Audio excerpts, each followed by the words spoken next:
Bonjour, on se retrouve pour une nouvelle vidéo. En cette troisième semaine de mai, je vous amène faire un petit tour au potager. Ici, c'est une parcelle où j'ai planté des petits pois et des fèves. Fin février, début mars, un peu tardivement. J'aurais pu les planter dès le mois de janvier. Donc le long du grillage, en fait, j'ai mis de part et d'autre les petits pois. Et en extérieur, j'ai fait des rangées de fèves. Ici, c'est de la menthe sauvage qui a poussé. Et j'ai planté aussi de l'oignon et de l'ail qui a complètement disparu au milieu des plantes sauvages et des fèves. Donc là, en fait, j'attends que les cosses des petits pois deviennent bien bombées pour pouvoir les récolter. Et pour les fèves, elles commencent tout juste à sortir. Donc je les ramasserai quand elles seront encore bien vertes comme ça pour pouvoir les manger crues en salade.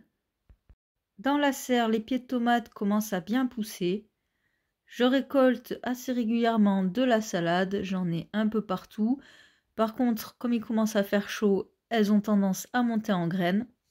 Je suis très satisfaite des petits tubes poreux où je viens retourner des bouteilles de verre dessus et qui me servent de réserve d'eau. Je les re-remplis tous les 10 jours et franchement, ça m'évite d'arroser tous les soirs, c'est génial. Ici, j'ai mon dernier pied de persil qui est en train de monter en graines. Toujours de la salade, par-ci par-là.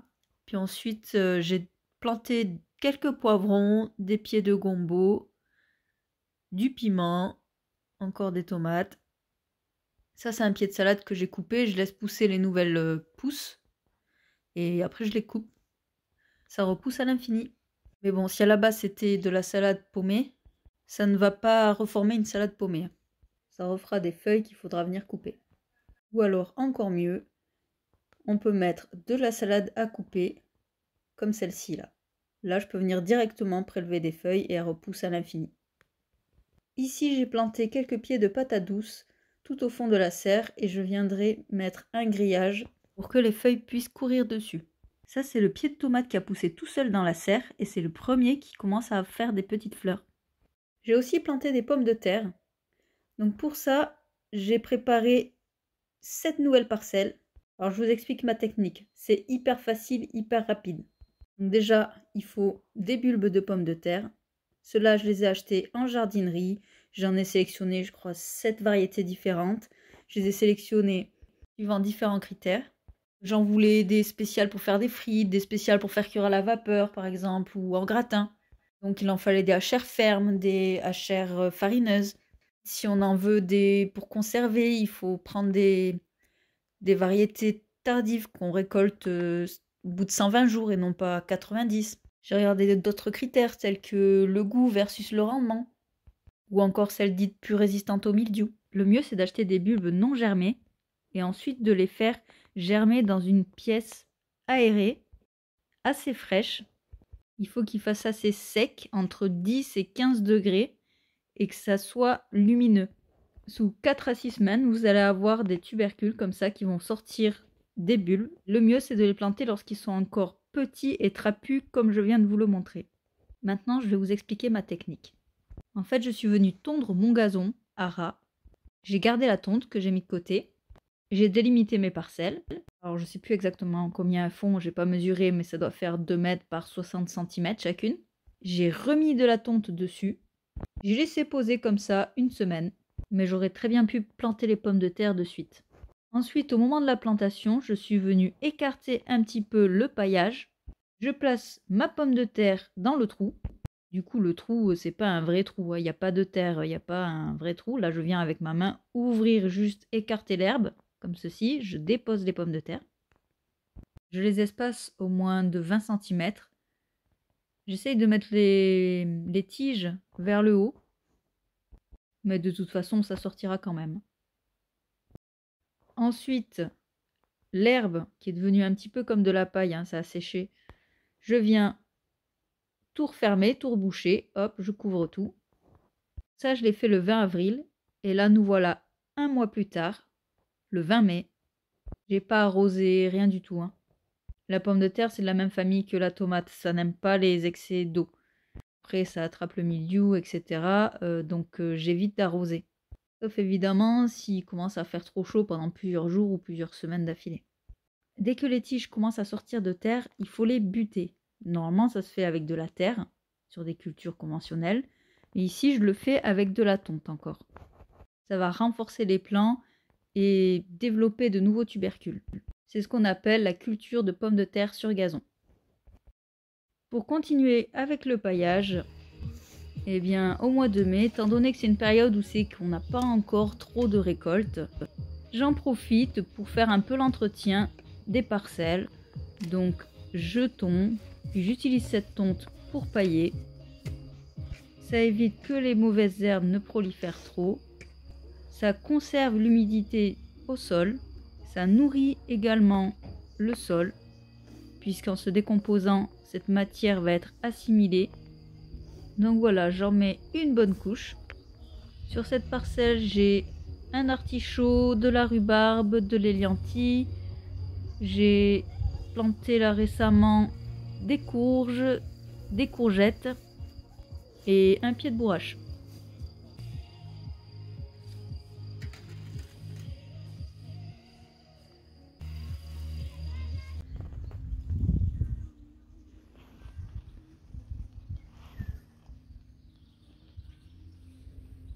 Mon premier petit artichaut qui pointe le bout de son nez.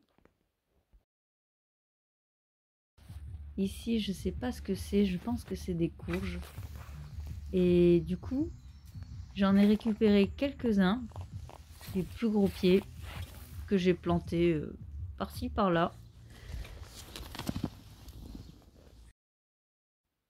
Ici, c'est une nouvelle parcelle. Encore une fois, je ne l'ai pas mesurée, donc je ne sais pas exactement, mais je dirais qu'elle fait au moins 2 à 3 mètres par 4 mètres. Donc ici, à l'origine, j'entreposais mon compost que j'allais chercher à la plateforme de compostage. J'en prenais à chaque fois 400-500 kg. Et ça me faisait un énorme tas. Et puis, quand j'ai plus eu de tas, j'ai étalé le fond. J'ai rajouté de la tonte. Et puis, bah, comme pour les pommes de terre, en fait, maintenant je fais un petit trou. Et j'ai plus qu'à planter mes plants.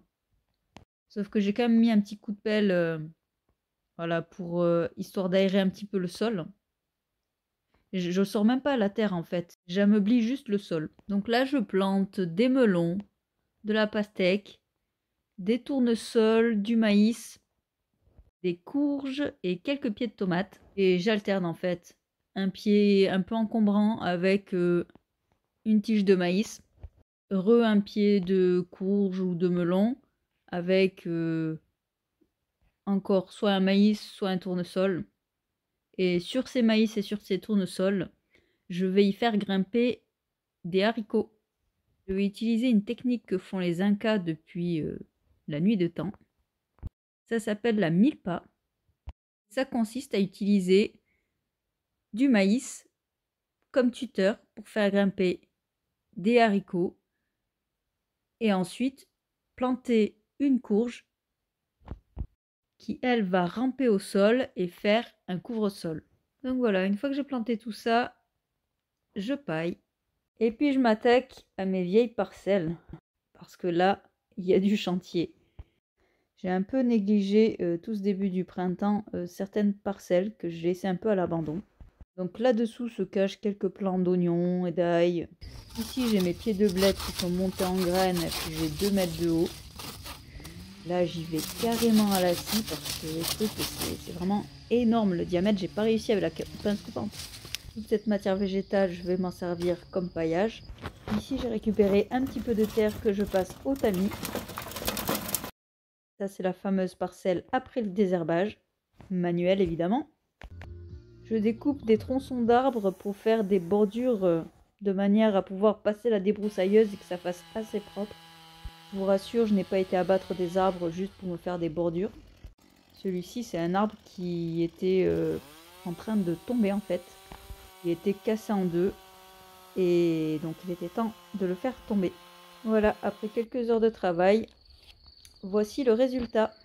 Celles-ci, je les mesurées parce qu'elles font toutes la même taille. Elles font 60 en bas, 120 en haut et 3 mètres sur les côtés. Du coup, je me suis tellement chauffée qu'on en fait une deuxième en bambou. Au printemps, quand il commence à faire beau, c'est le bon moment de préparer des structures pour le potager. Donc là, je vais monter une arche.